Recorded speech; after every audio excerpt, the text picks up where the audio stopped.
प्रकाशित वाक्य की पुस्तक और उसका 5 अध्याय।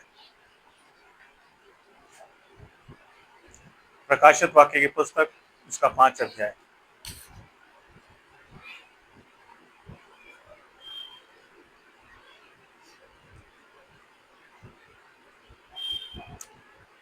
प्रकाशित वाक्य की पुस्तक 5 अध्याय 6 आयत आपके सामने पढ़ता हूँ। और मैंने उस सिंहासन और चारों प्राणियों और उन प्राचीनों के बीच में मानो एक वध किया हुआ मेमना खड़ा देखा।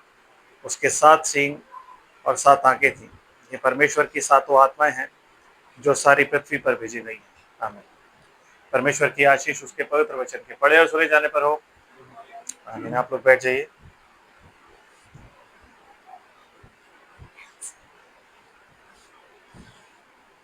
आमीन।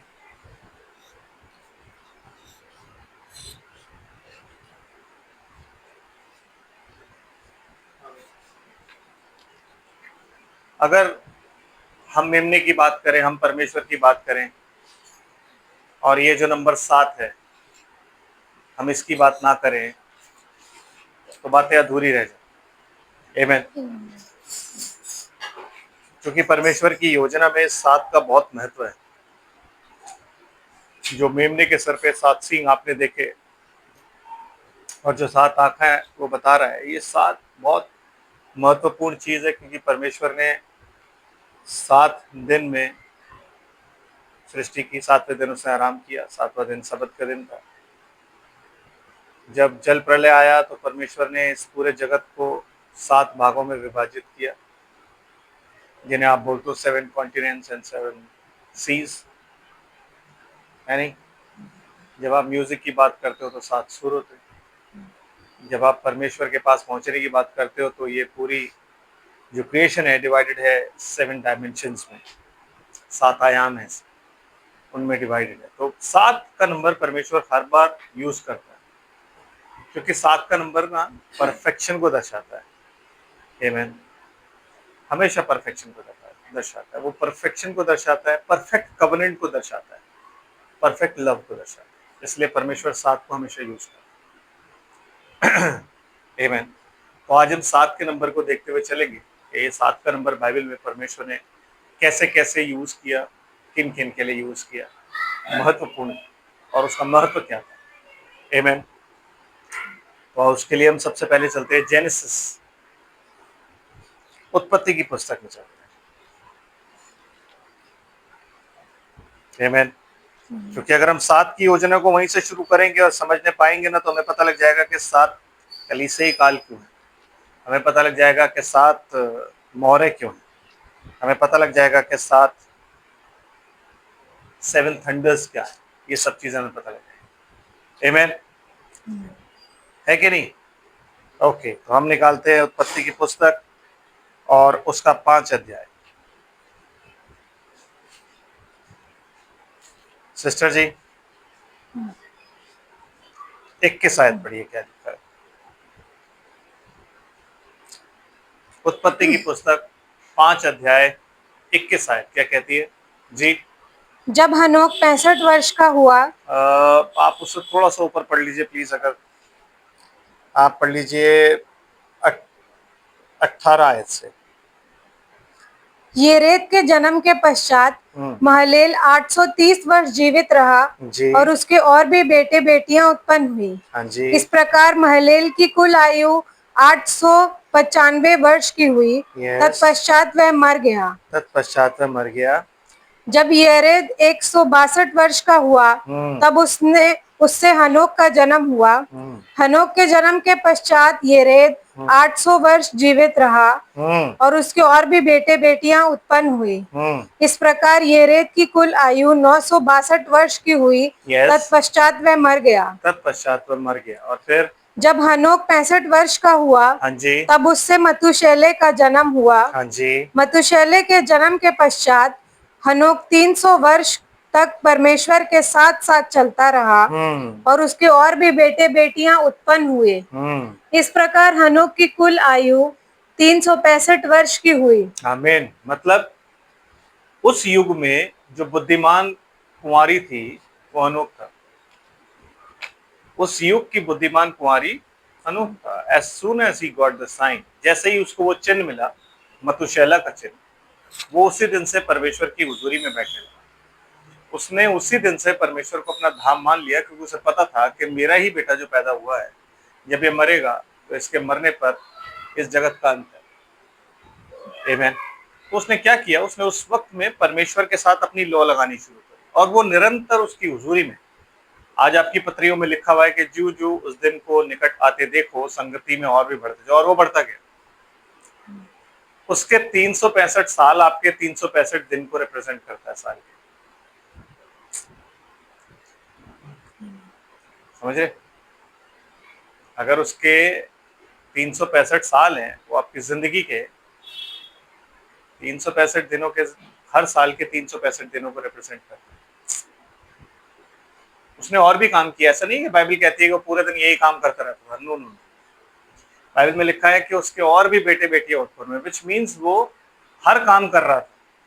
वो अपने घर बार के काम भी कर रहा था, वो अपने पालन पोषण, जो अपने भेड़ बकरियां उनको भी चरा रहा था, वो हर काम कर रहा था।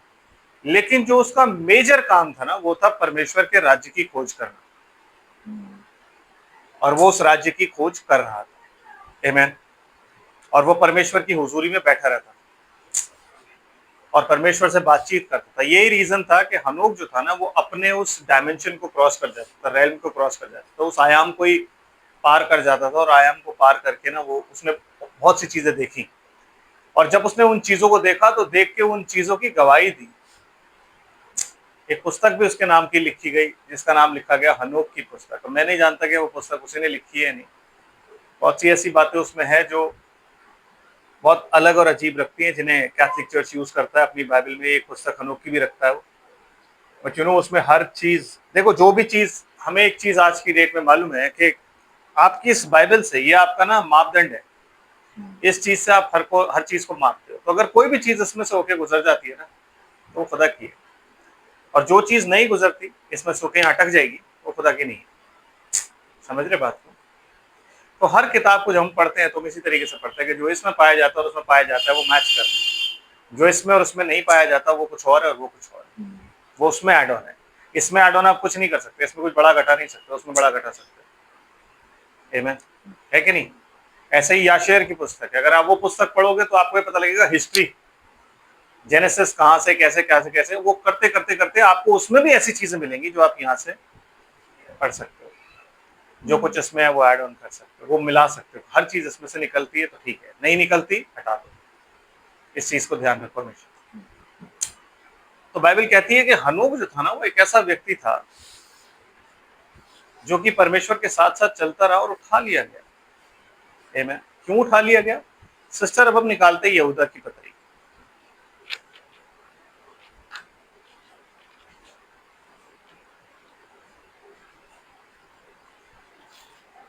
और उसका 14 अध्याय, प्रकाशित वाक्य से पहले यहूदा की पत्री और उसका 14 अध्याय। ओ सॉरी, 14 आयत। 14 अध्याय क्या, एक ही तो अध्याय है उसका। 14 आयत। Yes sister. हनोक ने भी, जो आदम से 7वीं पीढ़ी में था, इनके विषय में ये भविष्यवाणी की। किनके? कुछ लोगों के बारे में ना ऊपर लिखा हुआ है, तो लिहाजा थोड़ा सा ऊपर पढ़ लेते हैं हम। आमीन। तो इसके लिए मैं कहां से पढ़वाना चाहूंगा आपको? आयत 5 से। 5 जी। पर यद्यपि तुम सब बात एक बार जान चुके हो, तो भी मैं तुम्हें इस बात की सुधि दिलाना चाहता हूँ कि प्रभु ने एक कुल को मिस्र देश से छुड़ाने के बाद विश्वास न लाने वालों को नष्ट कर दिया। फिर जिन स्वर्गदूतों ने अपने पद को स्थिर न रखा, वरन अपने निज निवास को छोड़ दिया, उसने उनको भी उस भीषण दिन के न्याय के लिए अंधकार में, जो सदा काल के लिए है, बंधनों में रखा है। आमीन। मतलब वो स्वर्गदूत, वो 1/3 स्वर्गदूत सेना जो जो लूसीफर के साथ गिरी, जिसे लूसीफर ने गिराया, जिसे शैतान ने गिराया, वो परमेश्वर ने क्या किया? उनको अंधकार में रखा है। बहुत से स्वर्गदूतों को, वो भी अंधकार में पाए जाते हैं, अंधकार की जंजीरों में जकड़े। तो उनको कोई लिटरल जंजीरें नहीं जकड़ी। अंधकार की जंजीरों का मतलब है they can not see light. अंधकार का मतलब होता है कि वो ज्योति को कभी नहीं देख सकते, मतलब वो परमेश्वर को कभी भी नहीं देख सकते। इसलिए उनका न्याय भी आपने और मैंने करना है। वो पहले परमेश्वर की हुजूरी में जा सकते थे, अब वो परमेश्वर की उस हुजूरी से रहित है, वो कभी भी नहीं जा पाएंगे परमेश्वर की हुजूरी में। और यही अंधकार है कि जब आप परमेश्वर तक अप्रोच ना कर सके ना, तो आप घोर अंधकार में पड़े, आपको पता नहीं लाइट क्या है। आमीन। तो परमेश्वर ने उनको अपनी प्रेजेंस से बाहर करके और उन्हें घोर अंधकार में डाल दिया है। जिस चीज से वो गिरे थे, अब वो उसी जंजीरों में जकड़े हुए। आजाद करने वाला सिर्फ एक है और वो है परमेश्वर। यीशु मसीह जब आया तो उसने क्या किया? आप लोग को और मेरे को आजाद किया। किससे? अंधकार से। और वही बात जो उसने उत्पत्ति की पुस्तक में बोली थी, उजाला हो जाए, वो आज हमारे जीवनों में हो रही।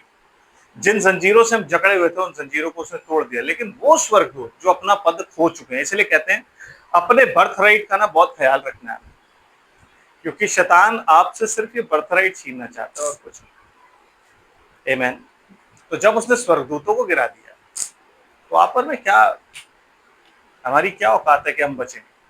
तो इसलिए बहुत ध्यान से हमें चलना चाहिए, बहुत ध्यान से इस बात को सचेत होकर सोचना चाहिए कि हम, हमारा जीवन कैसा, कई अंधकार में जीवन में तो नहीं है, ठीक है ना? इसलिए कहता है तुम ज्योति के संतान हो, ज्योति में चलो, हमेशा ज्योति में ही चलना चाहिए, उस ज्योति को कभी नहीं छोड़ना चाहिए। ज्योति क्या है?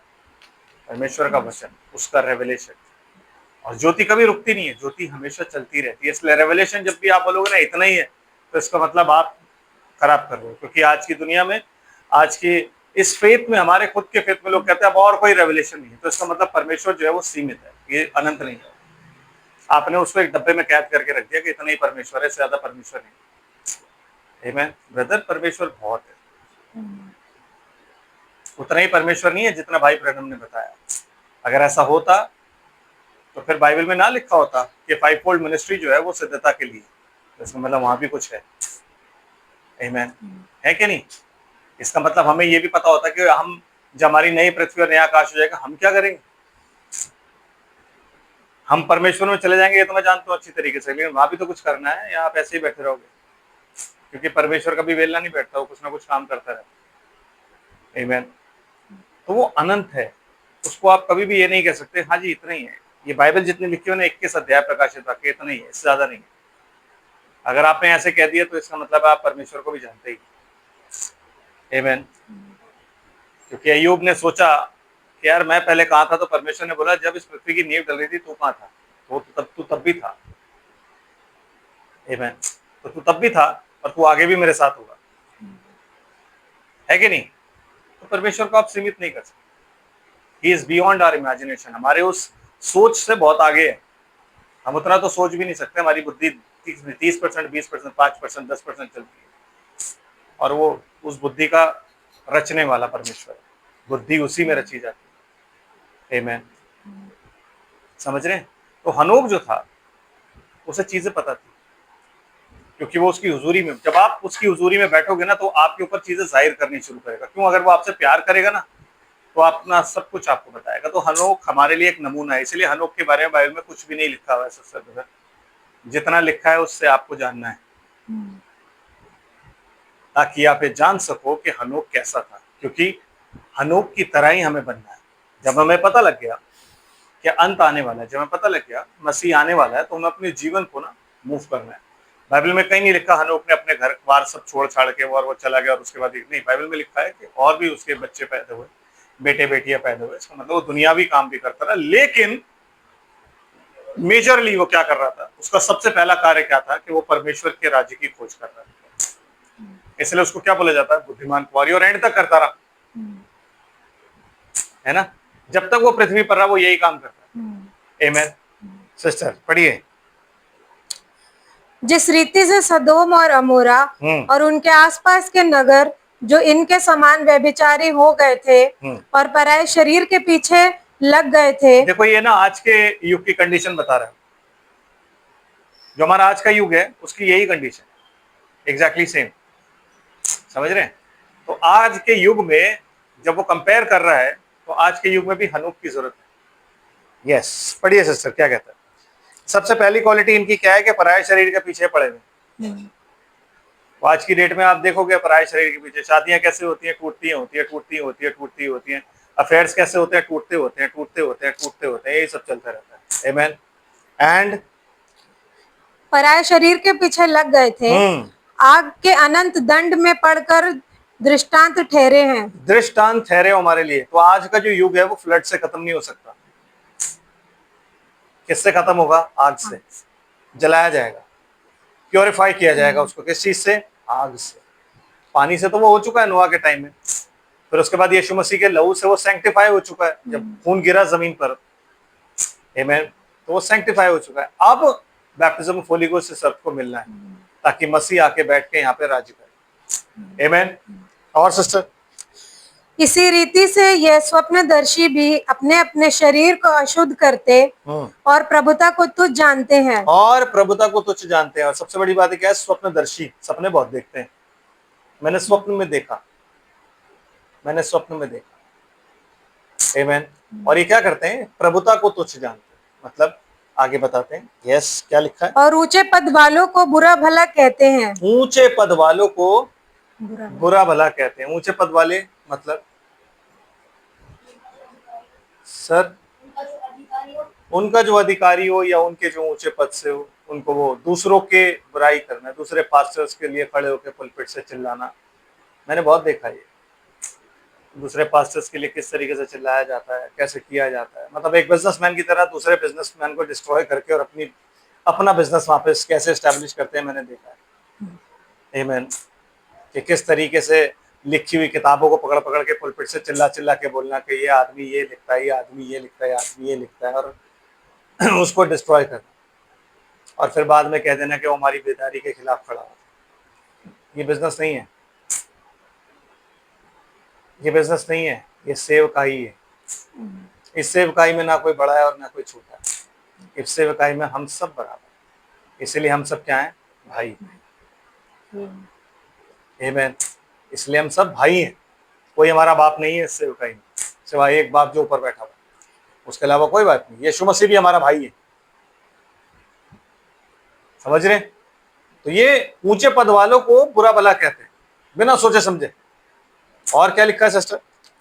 परंतु प्रधान स्वर्गदूत मिकाएल ने जब शैतान से मूसा के शव के विषय में वाद विवाद किया जी, तो उसको बुरा भला कह के दोष लगाने का साहस ना किया। मतलब मिकाएल इतना समझदार है। आपको पता है लूसीफर के बाद अगर कोई मोस्ट पावरफुल एंजल है तो वो कौन है? मिकाएल, जो यीशु मसीह को रिप्रेजेंट करता है।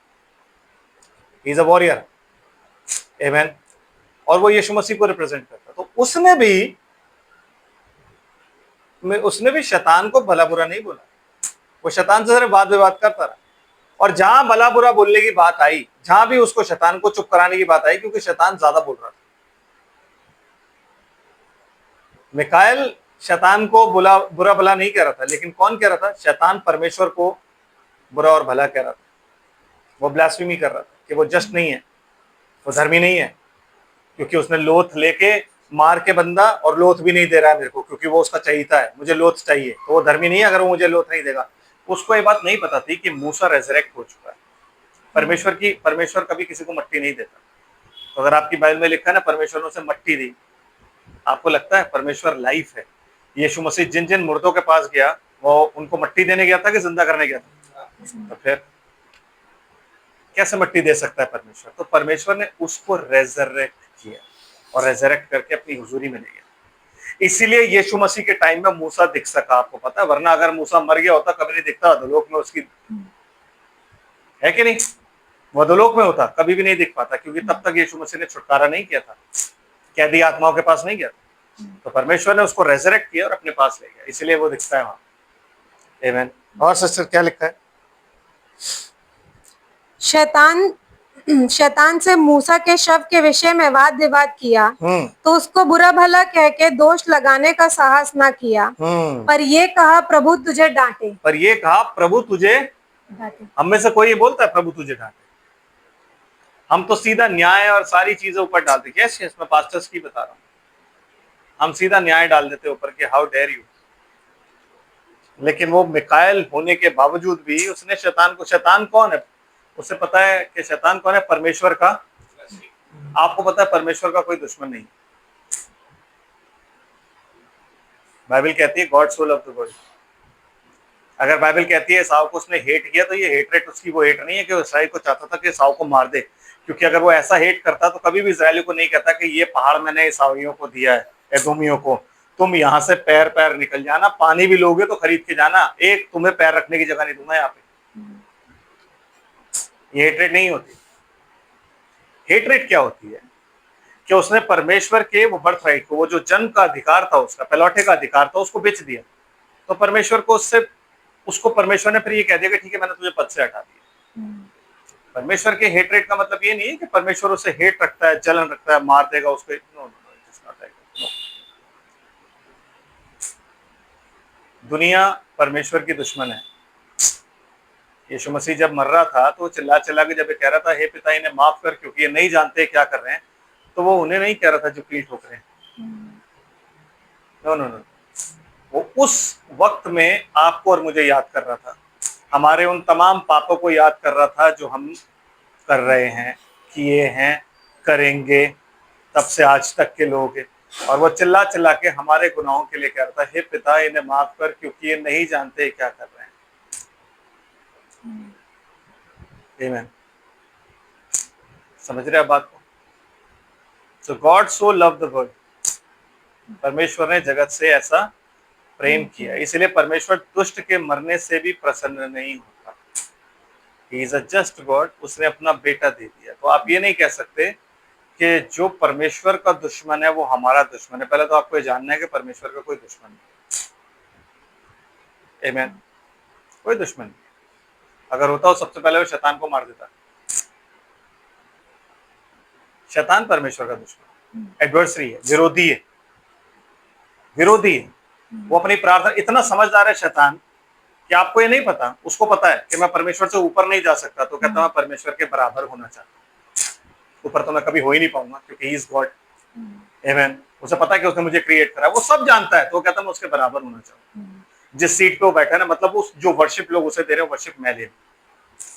इस दुनिया में वो चाहता है कि उसकी वर्शिप हो। जो थोड़े बहुत लोग आप और मैं जो वर्शिप करें ना, वो भी वो चाहता है कि हम उसकी कर दें, खुदा की वर्शिप ही ना हो। तो जब खुदा की वर्शिप ही नहीं होगी तो खुदा की एग्जिस्टेंस का फायदा क्या है? इसलिए खुदा ने हर युग में लोग चुने, इसलिए उस युग में हनोक को चुना था। आमीन। समझ रहे बात को? क्यों? क्योंकि सारा जगत उस तरफ जा रहा था, तो हनोक को चुनना बहुत जरूरी था कि हनोक जो राइचियस का प्रीचर था, जो धार्मिकता का प्रचार करने वाला था, जो उस वक्त में लोगों को प्रचार करता था और चीजें बताता था, वो आगे लोगों को पता लगती रहे। आमीन। यस सिस्टर, क्या लिखा है? पर ये लोग जिन बातों को नहीं जानते उनको बुरा भला कहते हैं। जी जी जी। और जिन बातों को अचेतन पशुओं के समान स्वभाव ही से जानते हैं उनमें अपने आप को नष्ट करते हैं। जी। उन पर हाय, उन पर हाय। इसलिए जब कभी भी किसी भी इंसान के लिए कुछ बोलो, मतलब एक पास्टर दूसरे पास्टर के लिए भी उसे बहुत कुछ बोल नहीं सकता। रीजन उसका ये है कि ब्रदर, बाइबल कहती है रोमियो की पत्री में, तू कौन है जो दोष लगाता है? उसका गिरना और उसका उठना उसी के स्वामी के हाथ में है। तो तू जो दोष लगाता है, क्या तू वही काम खुद नहीं करता जिसका तू दोष लगाता है? आमीन। इसलिए दोष लगाने वाला एक है आत्मा, उसके हाथ में छोड़ दो सब कुछ, आप अपना कार्य करो। आमीन। यस एंड क्योंकि वह कैन की सी चाल चले। यस, कैन की सी चाल चले। एक कैन ही है जो अपने भाई को घात करता है। आजकल के मिनिस्टर्स इस चीज को नहीं समझते। जब आप दूसरे की मिनिस्ट्री को डिस्ट्रॉय करके अपने आप को बड़ा दिखाते हो तो इसका मतलब आप कैन हो। इसीलिए पौलुस ने आप लोगों के लिए, उन लोगों के लिए लिखा है कि अगर मेरे मन में प्रेम ना हो तो मैं अगर स्वर्गदूतों की भाषा में बोलूं, बड़े बड़े राज खोल लूं, बड़ी बड़ी मिस्ट्रीज बता दूं, मैं तो मैं ठनठनाता पीतल और झंझनाती हुई जान। तो अगर पवित्र आत्मा आपके अंदर होगा तो आप स्टार्टिंग से वैसे ही होगे। कैसे? कि आप अपने भाई के घातक नहीं हो। तो आत्मा जैसे ही आता है आपके पास, सबसे पहली चीज जो आपको क्या सिखाता है? Humbleness and love. आमीन। आपके अंदर प्रेम आ जाता है, आप किसी का घात नहीं कर सकते।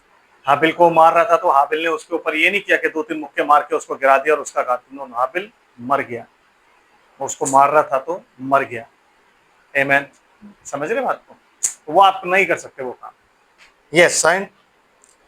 और मजदूरी के लिए बिलाम के समान भ्रष्ट हो गए हैं। सुनिए, मजदूरी के लिए बिलाम के समान भ्रष्ट। बिलाम की जो कमजोरी थी वो क्या थी पता है आपको? पैसा नहीं था। नो नो ब्रदर, प्रतिष्ठा।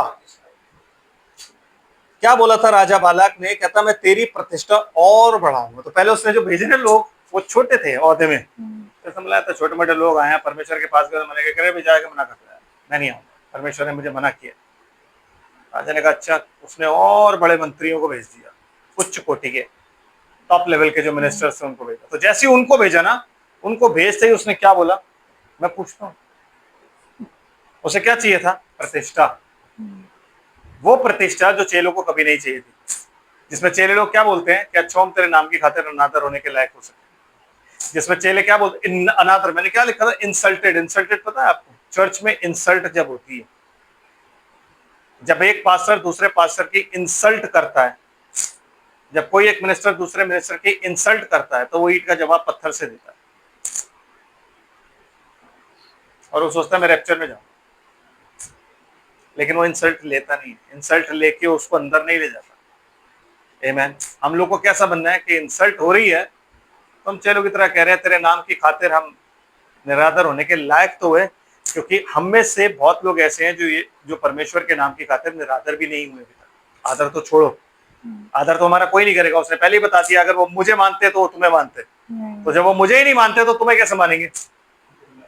है कि नहीं? तुम मुझे नहीं मानते तो इसलिए वो तुम्हें भी नहीं मानेंगे। तो हम इसलिए अपने आप को खुशकिस्मत समझते हैं ताकि हम परमेश्वर के वचन के लिए, उसके नाम के लिए निरादर हो सके। हम सबके रिश्तेदार में निरादर करते हैं इस नाम की खातिर। हमारा जो भी निरादर होता है क्यों होता है? क्योंकि आपने यीशु मसीह के नाम में बपतिस्मा लिया। आधे ज्यादा लोग तो आपको छोड़ इसलिए देते हैं क्योंकि यीशु मसीह के नाम में आपने बपतिस्मा लिया, आप निरादर हो गए। आमीन। कि आप किसी अलग कल्ट में चले गए हो, आप किसी, तो आपका फिर निरादर होता है कि नहीं? तो हमें निरादर होने के लिए पहले तैयार होना, आदर बाद में पाना है। आदर हमें वहीं मिलेगा ऊपर, इस जमीन पे सिर्फ हमारा निरादर होगा। और अगर नहीं हो रहा है तो दिक्कत है, परेशानी है। आमीन। मैंने पहले भी ये कहानी सुनाई है, दोबारा सुनाता हूँ। क्या होता है, एक बार एक मिनिस्टर होता है, बड़ा टाइम हो जाता है, एक पेड़ के नीचे वो घुटने टेक के दुआ करता है, खुदा से कहता है प्रभु क्या हो गया, मुझसे कोई गलती हुई है पिता? तो वो कहता है कि बहुत दिन हो गए प्रभु, परसिक्यूशन नहीं, परसिक्यूशन मतलब कोई सताव नहीं आया, तो क्या मुझसे कोई गलती हो गई मेरे परमेश्वर कि मुझे सताया नहीं जा रहा है? क्या मैं शैतान की राह पर चल रहा हूँ परमेश्वर? क्या मैंने कोई गलत समाचार प्रचार कर दिया है प्रभु? अभी वो इतनी प्रार्थना कर ही रहा होता है कि पीछे से एक भीड़ आती है और एक पत्थर उसके यहाँ लगता है। तो जैसे उसके पत्थर लगता था तो प्रेज द लॉर्ड, प्रभु तेरा धन्यवाद हो, और वो उठ के भागता है।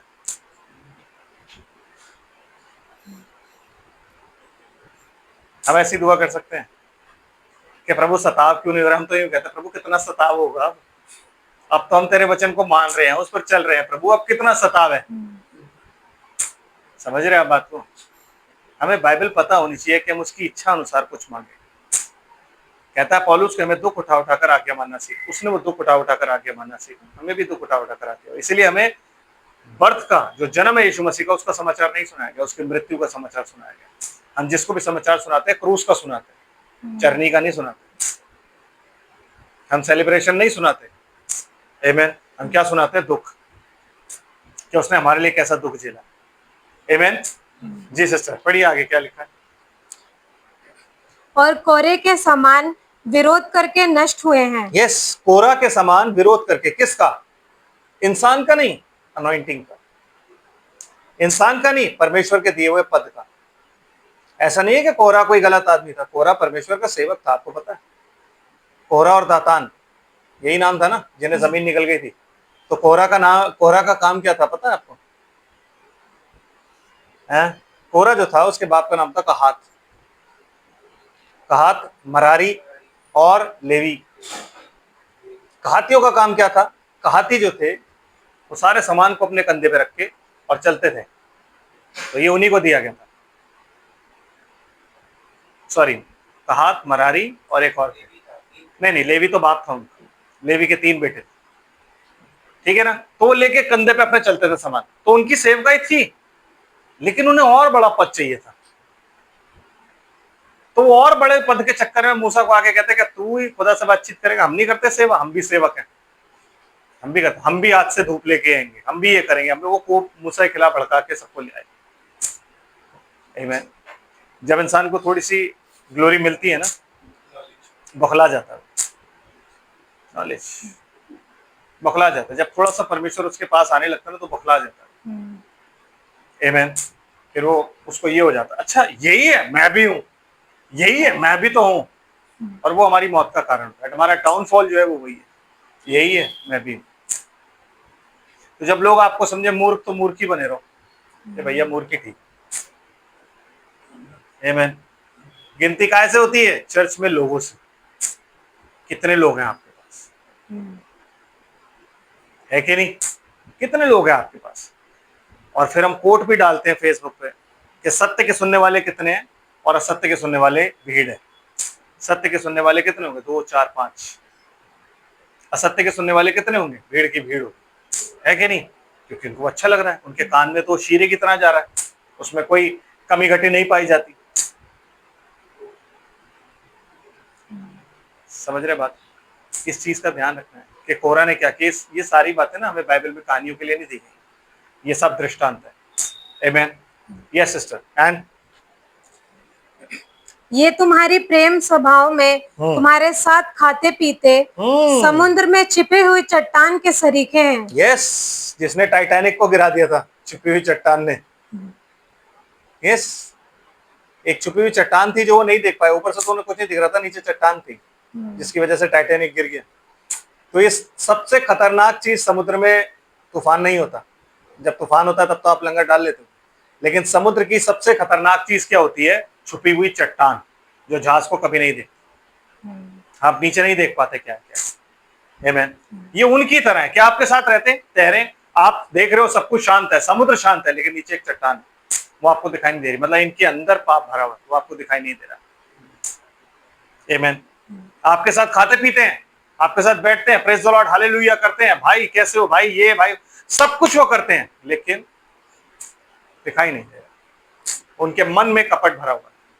आमेन। एंड और बेधड़क अपना ही पेट भरने वाले रखवाले हैं। जी, रखवाले हैं, दे आर पास्टर्स, लेकिन अपने ही पेट भरने वाले हैं। उन्हें अपने पेट की पहले चिंता रहती है कि मेरे गले का क्या होगा, है नहीं? जब कोविड चला तो सबने अपने अपने अकाउंट नंबर दे दिए। आप अपनी दहकियां यहां डाल सकते हैं, क्यों? क्योंकि ऑनलाइन चर्च होगा, तो गल्ला नहीं रुकना चाहिए, गल्ला फिट चलना चाहिए। अपना ही पेट भरने वाले, उन्हें कलीसिया या लोगों की चिंता से ज्यादा अपनी चिंता रहती है। आमीन। बर्डन लोगों का नहीं है, बर्डन किसका है? अपना। आमीन। यस। एंड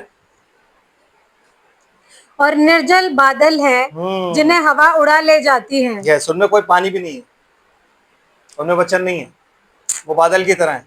अब कहते हो ना, जो गरजते हैं वो बरसते नहीं, ये वो है। ये गरजते बहुत है पुलपिट से, जब आप इन्हें देखोगे ना, गरजन ऐसी होगी कि आप भी डर जाओगे कि यार कहीं मैं किसी गलत चर्च में तो नहीं जा रहा हूँ, कहीं कुछ गलत नहीं। लेकिन ये गर्जन है, बरसते नहीं है, इन्हें हवा उड़ा ले जाती है। आमीन। कोई भी हवा आएगी वो उड़ा ले जाएगी। देखा था आप लोगों ने कोविड में कि जैसी कोविड आया तो ये सारे के सारे मास्क पहने थे, ऐसे आगे शीशा, पीछे शीशा, हाथ में ग्लव्स, ये ऐसे घूम रहे थे। क्यों? क्योंकि हवा, जब तूफान आता है ना, तो तूफान सबसे पहले इनको ही लाता है और किसी को नहीं। एंड पतझड़ के निष्फल पेड़ हैं जो 2 बार मर चुके हैं। 2 बार मर चुके हैं, मतलब फर्स्ट रेजरेक्शन और सेकंड रेजरेक्शन। पहली मृत्यु क्या है? इस जीवन से जब आप अलग हो जाते हो तो उसको मृत्यु बोलते हैं, देहांत हो जाता है। और दूसरी मृत्यु क्या है? परमेश्वर से अलग हो गए। आमीन। एंड और जड़ से उखड़ गए हैं। कुल्हाड़ा पेड़ों की जड़ पर रखा हुआ है। किसने प्रचार किया था? यूहन्ना बपतिस्मा देने वाले ने। Good, God bless you. यूहन्ना बपतिस्मा देने वाले ने प्रचार क्या किया? कुल्हाड़ा पेड़ों की जड़ पर रखा हुआ है। कुल्हाड़ा क्या है? यस, जो कि मसीह को रिप्रेजेंट करता है। इसलिए मसीह पौलुस को क्या कहता है? पैने पर लात मारना तेरे लिए ठीक नहीं, कटेगा तेरा पैर ही। तो मेरे भाई, पैने पे लात मत मार। आमीन। यस। और ये समुद्र के प्रचंड हिलकोरे हैं जो अपनी लज्जा का फैन उछालते हैं। ये डावाडोल तारे हैं जिनके लिए सदा काल तक घोर अंधकार रखा गया है। आमेन। अंधकार का मतलब ये नहीं है कि उनको घोर घोर अंधकार का मतलब they do not have life, life नहीं उनके अंदर। आमेन। तो जहां लाइफ नहीं होती वहां पे अंधकार ही होता है। अब जैसे मैंने यहाँ पे अगर लाइट जलाई हुई है तो इस कमरे में ज्योति है, लेकिन बाहर सारा क्या है, अंधकार। पर अगर मेरे अंदर ज्योति है तो मेरे लिए कहीं भी अंधकार नहीं, क्योंकि वो ज्योति मुझे चलाती है। आमेन। मैं रात में भी चल सकता हूँ। समझ रहे बात को? By faith. यस। एंड हनोक ने भी, जो आदम से 7वीं पीढ़ी में था। कौन सा था? 7। सबसे पहला जिसके बारे में हम पढ़ रहे हैं वो कौन है? हनोक। और हनोक आदम से कौन सी पीढ़ी है? 7। उसने क्या किया? पढ़िए। इनके विषय में ये भविष्यवाणी की कि देखो प्रभु अपने लाखों स्वर्गदूतों के साथ आया। देखो, उस वक्त में जब वो पूछ रहा था खुदा से, उसकी हुजूरी में बैठा रहता था, तो खुदा ने उसको वहां से लेकर के, और रेवलेशन जो आप पढ़ रहे हो ना 21, जब यीशु मसीह बादलों पर आएगा हमारे साथ, तो खुदा ने उसको सब कुछ बताया। तो सिर्फ यूहन्ना नहीं है, जैसे खुदा ने बोला ऊपर आजा, मैं तुझे वो सारी बातें जिनका शीघ्र होना अवश्य है दिखाऊं। आमेन। हनोक को भी बोला था। हनोक तुरंत आत्मा में आ गया। इसलिए हनोक की पुस्तक जब आप पढ़ते हो, कहता मैं आत्मा में आ गया और मैं उठा लिया गया, और मैंने ये देखा, मैंने ये देखा, मैंने अधोलोक मैंने देखा, मैंने वहां पे हाबिल के प्राण को देखा कि हाबिल का प्राण कैसे चिल्ला रहा है, मैंने और को देखा, इसको देखा। मतलब उसने सब चीजें देखी, उसने बताया है हर चीज के बारे में। जो अयूब ने देखा वो हनोक ने देखा। कि वो बताता है वो गेट जहां से सूरज निकलता है और गेट जहां सूरज डूबता है, मैंने दोनों देखा। आमीन। जहां से सूरज निकल रहा है, क्योंकि बाइबल कहती है सूरज दूल्हे की तरह निकलता है और अपने मंडप में जाता है, अपने मंडप से निकलता है और फिर गेट में जाता है। आमीन। समझ रहे हैं? तो वो कहता है मैंने सारी चीजें देखी। कैसे देखी? मैं आत्मा में आ, और जैसे ही मैं आत्मा में आया, खुदा ने कहा ऊपर आ जा। जब मैं ऊपर आया तो मैंने वो तमाम चीजें जो थी, वो सारी की सारी चीजें मैंने देखी। आमीन। और उसने उस टाइम में किस चीज का प्रचार किया? आज के युग का। क्या? कि प्रभु लाखों स्वर्गदूतों के साथ आया। और इससे पहले के जो प्रचार है वो भी उसने कर डाले, जो आप अभी अभी पढ़ के गए हो कि कंडीशन ऐसी हो जाएगी वर्ल्ड की, इस वजह से खत्म होगा, सदोम अमोरा होगा एक जगह होगी, ये होगा, ऐसा होगा, वैसा होगा। सब कुछ प्रचार कर डाला, एक एक चीज मसीह के बारे में। आमीन। मसीह के बारे में उसने प्रचार किया। और उसके बाद उसने ये एंड टाइम का प्रचार किया कि वो ऊपर से नीचे अपनी दुल्हन के साथ आ रहा है। क्या करने? न्याय करने। बड़े और भयानक दिन का भी उसने प्रचार कर डाला उस टाइम में, जिस टाइम में कोई सोच भी नहीं सकता था कि ऐसा होगा। जब जब जब परमेश्वर ने उसको बताया तो 6000 साल के बाद की बात थी कि जो भी कुछ होगा ना, कब होगा? 6000 साल बाद, 5500 साल बाद। और वो यकीन कर रहा है, और हम यकीन नहीं कर रहे कि रैप्चर होने वाला है। हमें अभी भी लग रहा है कि नहीं नहीं, अभी तो बहुत टाइम है। और उसने सारी बातें अपनी पुस्तक में लिखी। आमीन। और उसने परमेश्वर को प्रसन्न किया। क्या लिखा है सिस्टर? पढ़िए प्लीज। ये भविष्यवाणी की कि देखो प्रभु अपने लाखों पवित्र के साथ आया। आमीन। मतलब वो प्रॉफिट था। हनोक जो था एक प्रॉफिट था, इसलिए उसने क्या की? भविष्यवाणी करी। समझ रहे हैं आप? पहला प्रॉफिट कौन था इस पृथ्वी पर? आदम। दूसरा प्रॉफिट मेजर कौन था? हनोक। आमीन। यस। एंड कि सबका न्याय करे और सब भक्तिहीनों को उनके अभक्ति के सब कामों के विषय में जो उन्होंने भक्तिहीन होकर किए हैं, और उन सब कठोर बातों के विषय में जो भक्तिहीन पापियों ने उसके विरोध में कही है, दोषी ठहराए। दोषी ठहराए। ये उसने नूह के टाइम की बात नहीं बोली है कि नूह के टाइम में कभी परमेश्वर सेना के साथ नीचे नहीं आया। आमीन। परमेश्वर सेना के साथ नीचे कब आएगा? अब जो ये होने वाला टाइम अब आएगा, अब दोषी ठहराएगा। अभी तक परमेश्वर ने दोषी नहीं ठहराया, अब वो न्याय करेगा, अब वो सब कुछ करेगा। आमीन। अभी तक वो धीरज धर के सह रहा है, सुन रहा है हमारी तमाम उन ब्लेस्फेमीज को, तमाम उन बेकार की बातों को सुन रहा है जो हम अपने मुंह से बोल देते हैं।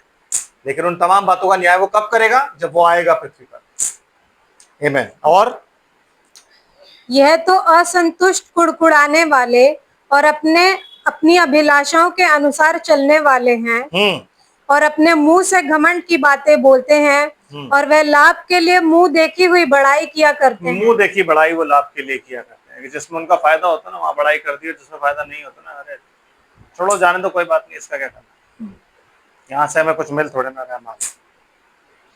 ये में समझ आ रहा है? आजकल के पास ऐसे हुए हैं कि जहाँ से गल्ला चलता है वहां बड़ाई कर दी। नहीं नहीं सिस्टर ब्रदर आप सही कह रहे हैं, अगर वो गलत भी कह रहे हैं, और जो बेचारा नहीं दे सकता हमारे इससे कोई लेना देना नहीं, बेकार आदमी, निकाल दो इसे चर्च से। आमीन? समझ आया? ये सब जब हनोक को सुनाया गया, ये सब चीजें जब हनोक को बताई गई, ये सब चीजें जब हनोक ने ऊपर जाके देखी तो उसने इन चीजों का विश्वास किया। आमीन? ना तो हनोक के पास बाइबल थी, ना हनोक से पहले ये चीजें हो चुकी थी, ये वो चीजें थी जो हनोक को पहली बार बताई जा रही थी कि ये सब कुछ होना है। और हनोक ने हर एक बात पे क्या बोला? हाँ और आमीन। इब्रानियों की पत्री 11 अध्याय निकालिए, क्या लिखा हुआ है?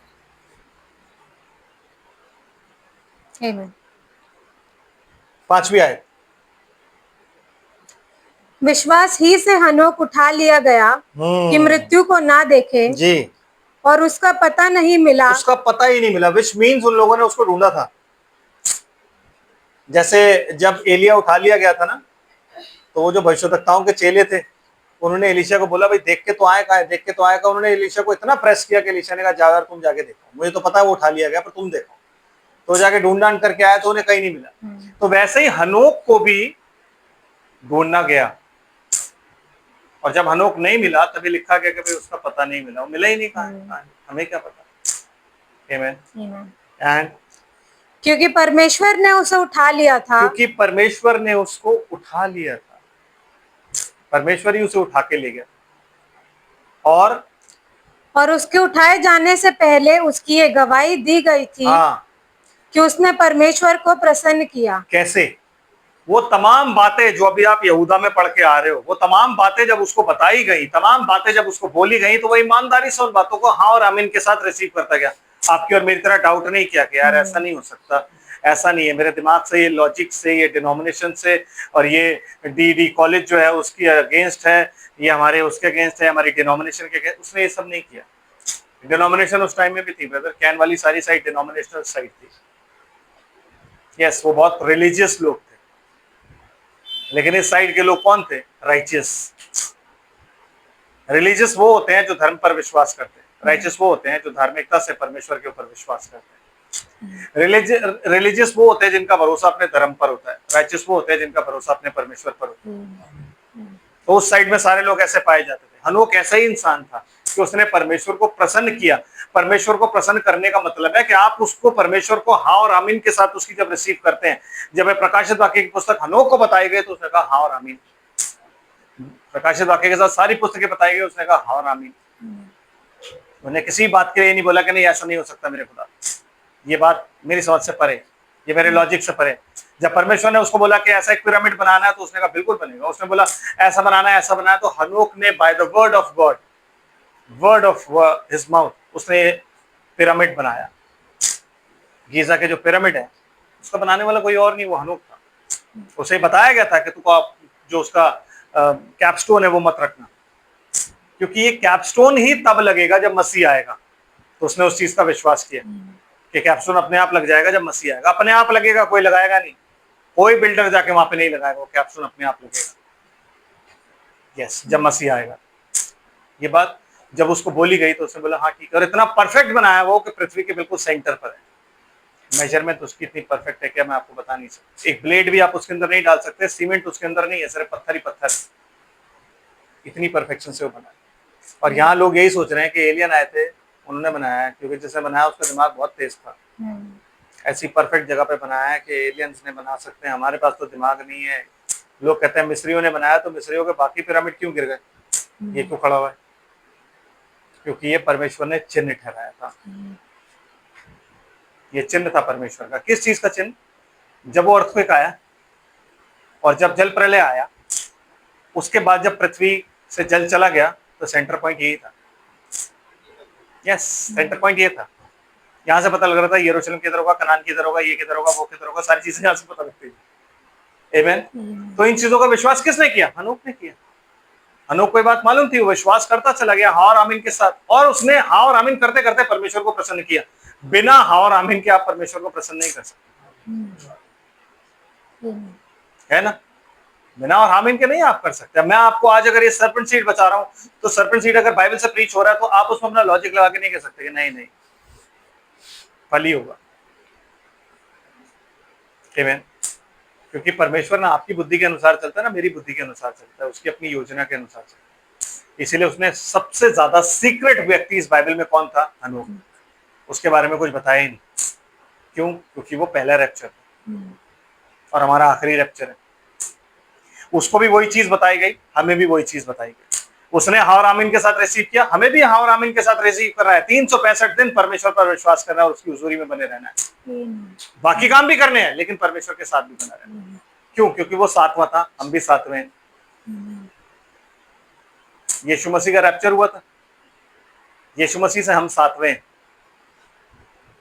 First church age, second, third, fourth, fifth, six, 7 church age यीशु मसीह के बाद की।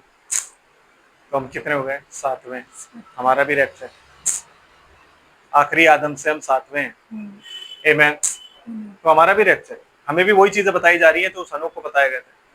आज हम वही चीज जान रहे हैं। कैसे जान रहे? हम आत्मा में आ गए, हमने स्वर्ग को खुला देखा, हमने ये चीज देखी, हमने वो, तो तमाम सीक्रेट्स खुदा हमें बता रहा है। आमीन। सिस्टर, और विश्वास बिना उसे प्रसन्न करना अनहोना है जी, क्योंकि परमेश्वर के पास आने वालों को विश्वास करना चाहिए कि वह है। बस परमेश्वर के पास आने जो भी आना चाहता है उसको विश्वास करना चाहिए कि परमेश्वर है। तो सबसे पहली चीज तो हनोक को ये विश्वास होना चाहिए था कि परमेश्वर है, और वो लोगों को ये बताता परमेश्वर है कि वो जो है तो सही कह रहा है। आज के युग में तो दुनिया पूछती रहती है परमेश्वर है कहाँ? परमेश्वर है भी, इसराइलियों ने भी पूछा ये कि परमेश्वर क्या हमारे बीच में है? हमारे पास खाने को नहीं है, क्योंकि फिजिकल चीजों में आप परमेश्वर को नहीं ढूंढ सकते। हम सिर्फ परमेश्वर को आत्मिक चीजों में ढूंढ सकते हैं। इसलिए उसने बोला मनुष्य केवल रोटी से ही नहीं, हर एक उस वचन से जो परमेश्वर के मुख से निकलता है जीवित रहेगा। तो आप उन चीजों से परमेश्वर को ढूंढ सकते हो। आमीन। आत्मिक चीजों से, शारीरिक चीजों से नहीं। शारीरिक चीजों के लिए तो खुदा ने आपको हाथ दिए, तो ये हाथ किस लिए दिए? खुदा ने आपको पसीना दिया है, किस लिए दिया है? इन्हीं कामों के लिए दिया कि आप पसीना बहाओ, मेहनत करो, रोटी कमाओ। आमीन। बाकी चीजों के लिए क्या है? बाकी चीजों के लिए परमेश्वर को है, आत्मिक चीजों। तो हनोक कौन था? सातवां, पहला सातवां। आमीन। कवनेंट, लव, वो लव का प्रतीक है, इसलिए परमेश्वर ने उसको उठा लिया, उससे प्रेम किया, क्योंकि उसने परमेश्वर को प्रसन्न किया। जब हम परमेश्वर को प्रसन्न करेंगे हमें भी उठाएगा, क्योंकि जैसा कवनेंट उसके साथ बंधा वैसे ही कवनेंट हमारे साथ है। जो चीज उस पर रिवील हुई हम पर रिवील हुई, जो चीज उसने देखी हमने देखी, हर चीज हमने देखी, उसने देखी। आमीन। समझ रहे बात को? ये पहला सात था। नेक्स्ट 7 इज, आगे बढ़ते हैं। उत्पत्ति की पुस्तक निकालते हैं। देखिए जो दूसरा है उसमें आपको मालूम होना चाहिए कि जब परमेश्वर ने नूह को बाहर निकाला कश्ती से बाहर, तो उसने उसको एक चिन्ह दिया। आमीन। और वो चिन्ह क्या था?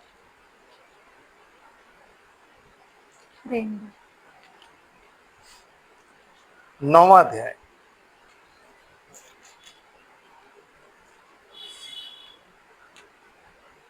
पहली आयत। फिर परमेश्वर ने नूह और उसके पुत्रों को आशीष दी और उनसे कहा, फूलो फलो और बढ़ो और पृथ्वी में भर जाओ। तुम्हारा डर और भय पृथ्वी के सब पशुओं और आकाश के सब पक्षियों और भूमि पर के सब रेंगने वाले जंतुओं और समुद्र की सब मछलियों पर बना रहेगा। ये सब तुम्हारे वश में कर दिए जाते हैं। सब चलने वाले जंतु तुम्हारा आहार होंगे। जैसा तुमको हरे हरे छोटे पेड़ दिए थे वैसे ही अब सब कुछ देता हूँ। पर मांस को प्राण समेत अर्थात लहू समेत तुम ना खाना। आमीन। और निश्चय ही मैं तुम्हारे लहू अर्थात प्राण का बदला लूंगा। सब पशुओं और मनुष्य दोनों से मैं उसे लूंगा। आमीन। मनुष्य के प्राण का बदला मैं एक एक के भाई बंधु से लूंगा। जो कोई मनुष्य का लहू बहाएगा उसका लहू मनुष्य ही से बहाया जाएगा, क्योंकि परमेश्वर ने मनुष्य को अपने ही स्वरूप के अनुसार बनाया है। मतलब मैं किसी का लहू नहीं बना सकता, चाहे वो कोई भी क्यों ना हो। मुझे सबको माफ करना है। आमीन। यस एंड और तुम फूलो फलो और बढ़ो और पृथ्वी पर बहुतायत से संतान उत्पन्न करके उसमें भर जाओ। यस। फिर परमेश्वर ने नूह और उसके पुत्रों से कहा, सुनो, मैं तुम्हारे साथ और तुम्हारे पश्चात जो तुम्हारा वंश होगा उसके साथ भी वाचा बांधता हूँ, उसके साथ भी वाचा बांधता हूँ, और सब जीवित प्राणियों से भी जो तुम्हारे संग हैं, क्या पशु, क्या घरेलू पशु, क्या पृथ्वी के सब बनेले पशु, सबके साथ एक वाचा बांधी है परमेश्वर। पढ़िए पढ़िए। पृथ्वी के जितने जीव जंतु जहाज से निकले हैं, और मैं तुम्हारे साथ अपनी ये वाचा बांधता हूँ कि सब प्राणी फिर जल प्रलय से नष्ट ना होंगे। तो अभी कैसे हो रहे हैं, समझ रहे हैं? Yes and sister. और पृथ्वी का नाश करने के लिए फिर जल प्रलय ना होगा। यस। फिर परमेश्वर ने कहा, जो वाचा मैं तुम्हारे साथ और जितने जीवित प्राणी हैं तुम्हारे संग हैं उन सब के साथ भी युग युग की पीढ़ियों के लिए बांधता हूँ। उसका ये चिन्ह है, मैंने बादल में अपना धनुष रखा है। मैंने बादल में अपना, जिसको आप बोलते हो रेनबो। इस रेनबो में कितने कलर्स होते हैं मालूम है आपको? है जी? इस रेनबो में कितने कलर होते हैं? इसमें होते हैं 7 कलर्स। विबग्योर के नाम से जिसे आप बोलते हो, विबग्योर, वॉयलेट और ये और वो, शॉर्ट फॉर्म उसकी विबग्योर। समझ आ रहा है? तो परमेश्वर ने उसको क्या चिन्ह दिया? उसको रेनबो दिया। और क्या बोला परमेश्वर ने? वह मेरे और पृथ्वी के बीच में वाचा का चिन्ह होगा जी। और जब मैं पृथ्वी पर बादल फैलाऊं तब बादल में धनुष दिखाई देगा। ताकि वो हमारी शांति के लिए हो कि भाई नाश नहीं होंगे हम जल प्रलय से। जितनी भी बारिश हो जाए, कुछ भी हो जाए, डूबेंगे नहीं है कि नहीं? तो हमारे लिए क्या है? वो हमारे लिए एक चिन्ह है। और क्या है हमारे लिए? एक कवनेंट है, एक और साथ। जब एक नई पृथ्वी बसाई गई तो एक कवनेंट बांधा गया, और वो कवनेंट क्या था? 7 कलर्स का एक रेनबो, 7 रंगों का एक रेनबो। वही रेनबो, वही धनुष जो यमुना जब ऊपर गया तो कहता है उस सिंहासन के चारों ओर मरकत सा एक मेघ धनुष था। क्यों? क्योंकि वो मेघ धनुष किसको दर्शाता है? वाचा को। और किसकी वाचा? वो वाचा जो किसके साथ बांधी गई? वो वाचा जो पृथ्वी के साथ, सृष्टि के साथ, पृथ्वी पर जो भी रहता है, मनुष्य, रेंगने वाले जंतु, पशु पक्षी, सबके साथ वो वाचा बांधी गई कि मैं अब पृथ्वी को नाश नहीं करूंगा। आमीन। तो उस वाचा को जो पूरा किया, जब पूरा हो गया तो यूहन्ना क्या देख रहा है? उस सिंहासन के चारों ओर एक मरकत सा मेघ धनुष है। आमीन। क्यों? क्योंकि वाचा पूरी हो चुकी है। चारों ओर मतलब गोला है। जब आप और मैं देखेंगे तो आधा देखेंगे, लेकिन एक वक्त आएगा जब आप और मैं भी देखेंगे तो उसको पूरा ही देखेंगे। क्यों? क्योंकि वाचा पूरी हो चुकी है। किस दिन? उस दिन जब हम अडॉप्ट किए जाएंगे, जब हम परमेश्वर के पुत्र के रूप में अडॉप्ट किए जाएंगे। आमीन। जिनकी बाट सृष्टि जो रही है आशा भरी नजरों से। समझ रहे बात को आप? उस समय में क्या होगा? ये वाचा पूरी हो जाएगी। ये दूसरा साथ है, ये दूसरा साथ है जो परमेश्वर ने हमें दिखाया कि ये उसके प्रेम की वाचा है, ये उसके कवनेंट है। उसका किसके साथ? नूह के साथ। जो उसने पृथ्वी के सिर्फ नूह के साथ नहीं बांधी, उसने किसके साथ बांधी? चिड़ियाओं के साथ, जीव जंतु के साथ, सबके साथ बांधी। और उसे बोला फूलो फलो और इस जहां में भर जाओ। साथ का बहुत महत्व है। यूं ही परमेश्वर ने आपको और मुझे 7 सील, 7 चर्च एजेस, 7 मैसेंजर्स, ये सब चीजें नहीं थी। 7 उसका परफेक्ट नंबर है, उसकी कवनेंट का नंबर है, उसके प्रेम का नंबर है। वो हर उस 7 के नंबर में ना वो दिखाता है कि देखो मेरी वाचा, मेरा प्रेम, मेरा कवनेंट, ये सारी चीजें वो आपको और मुझे दिखाता है। और जहां जहां 7 का इस्तेमाल हुआ है वहां उसने अपने कवनेंट को दिखाया, वहां उसने बताया कि मेरा कवनेंट किसके साथ है। आमीन। यहाँ से आगे हम फ्राइडे को चलते हैं, क्योंकि फ्राइडे को हम थोड़ा सा देखेंगे यूसुफ के बारे में। सॉरी, थर्सडे को, कल हम देखेंगे यूसुफ के बारे में। फ्राइडे की मीटिंग हमारी प्री पॉन्ड हो गई है। प्री पॉन्ड मतलब पहले हो गई है। तो हमारी शुक्रवार की मीटिंग जो है वो कब होगी? कल, ठीक है ना। तो फिर हम कल देखेंगे कि किस तरीके से यूसुफ के साथ वो 7 का नंबर चलता था। आमीन। और यूसुफ भी किसको रिप्रेजेंट करता है? मसीह यीशु को। प्रभु आप सबको आशीष और बरकत दे, हम प्रार्थना करते हैं। स्वर्ग और पृथ्वी के मालिक, हम तेरा धन्यवाद करते हैं तेरी सारी आशीषों के लिए। प्रभु तू अद्भुत खुदा है मेरे प्रभु। तूने अपनी सृष्टि में तमाम चीजें